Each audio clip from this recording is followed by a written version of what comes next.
chair to would listen. like to hear what's on the final. 36.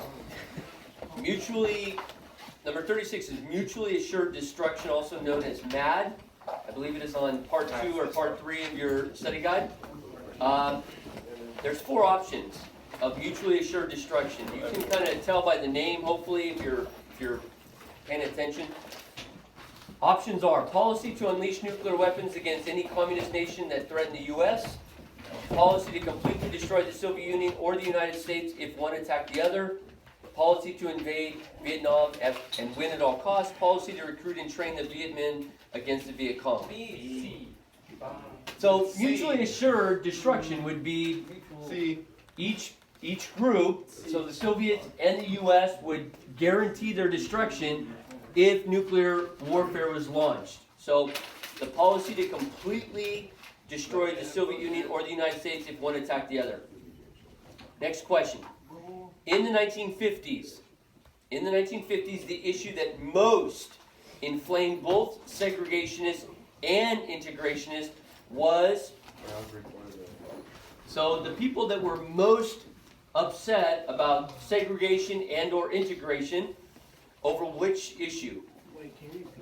In the 1950s, the issue that most inflamed both segregationists and integrationists was lack of legislation regarding integration, fair housing, fair employment, or integration of public schools. If you said integration of public schools, you're correct. That was when the famous Brown versus Board of Education case was made and the Little Rock 9 scenario played out. So the public school system was integrated, causing quite an uproar by basically white people who didn't like black people. Okay? Yeah, it was really racist back then. Yeah, yeah, it was. Good call. Good call. That's why they had to have a Supreme Court case. Racism. Supreme Court decision in Brown versus Board of Education emphasized that the question of school segregation was a national one. Integration of public facilities was necessary. The question of school segregation was only local to the South, or equal opportunity in employment was necessary. Supreme Court decision in Brown versus Board of Education emphasized that. The answer is, because of the little girl that this involved, the little girl who was basically the poster child for the case, she was from Topeka, Kansas, and therefore it was a national issue, not just a local issue. So Brown versus Board of Education was a national problem. School segregation was a national problem. All right, getting all these? Getting all these? Getting all these? All right, 3 more here. President Eisenhower sent federal troops to Little Rock, Arkansas. Why? To demonstrate federal authority over state laws, gain popularity in the South, protect African American students who are integrating the school, or protect white students against integration. Protect white students. Protect African American students who are integrating the school? Yes. Or demonstrate federal authority over state laws? What do you think was more important? To protect the black kids. Federal authority. To protect the black kids. Definitely federal authority.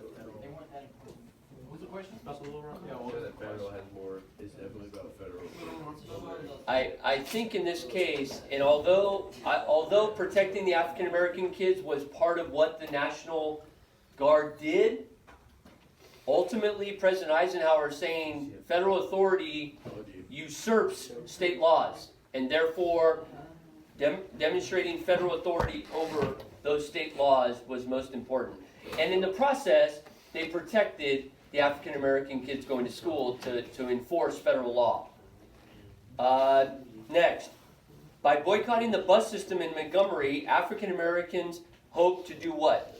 Improve the bus service, get more jobs in the Montgomery transportation system, exert economic pressure and protest segregation, or free Rosa Parks? Protest, segregation, exert economic pressure. And lastly, of all of the ones that I've given you, protest segregation. Yeah. One of Dr. Martin Luther King Jr.'s greatest strengths was his experience as an attorney, call for nonviolent tactics, experience as a politician, or his ability to incite violence. Ability to incite violence. No, that would be wrong. Experience as a politician? Yes, sir. No, he wasn't a politician. So it's either experience as an attorney or his call for nonviolent tactics. Nonviolent tactics. That was his strength. That's what he did. Whether you agreed or disagreed with his tactics, that was what he did, and that was what became his strength. So I've given you 41 questions. There are 100, right? there are some repeats, and I say repeats because when I add the topic 9 test, there's some that are repeated from what's on this final exam. So if you get it right once, you'll get it right twice.